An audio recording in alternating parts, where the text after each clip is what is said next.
My name is Karen Cottier, and together with my colleague Deirdre, we run a company called Oats Soap just outside Lismore in County Waterford, and we make oat-based natural soap and body products.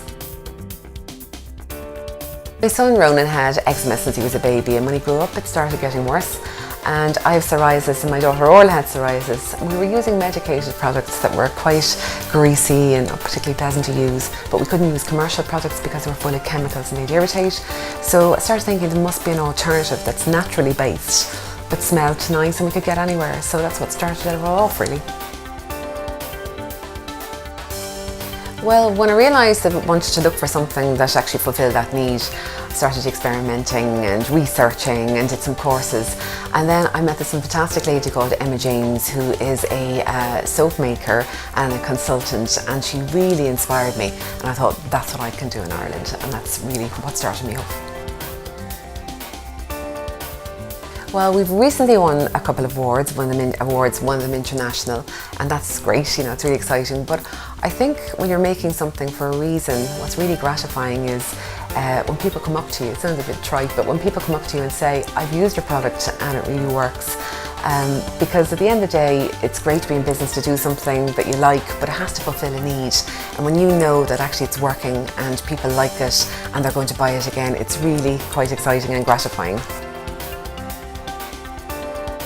Well, apart from the universal problem of cash flow, and particularly when you start to take a step up, you know, when you're dealing with, instead of dealing with independent retailers, you start dealing with multiples maybe.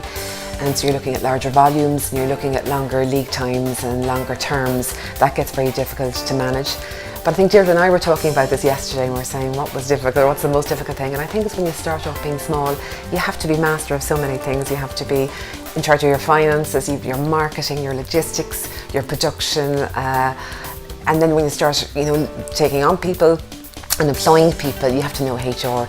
So even though you have other people doing those things for you, you have to understand them, and it's an awful steep learning curve at the beginning.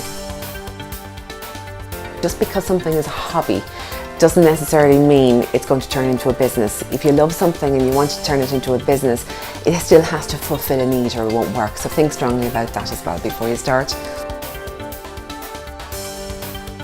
Well, our local enterprise office has helped us, introduced us to two specific people.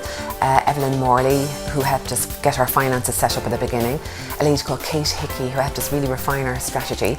They also funded us to employ the services of a lady called Belinda Koss, who's an international skincare guru. She's a consultant for natural skincare. That was absolutely brilliant for us. We've also had the help of local advisors who have been fantastic to us along the way, people like Bernard Leddy and Rachel Dungan. And in addition, we've had help from some of our own customers, people like our Keen stores, who totally understand small, you know, enterprises, and they've given us fantastic help and hand-holding along the way. Well, we're currently in over 100 outlets nationwide with our core and our tender range. And what we'd like to do now is concentrate on the tender range, which we've recently developed specifically for people with very tender skin. And last of all, have a look at our Wild Oats Soap range of products. You can find us on www.wildoatssoap.com.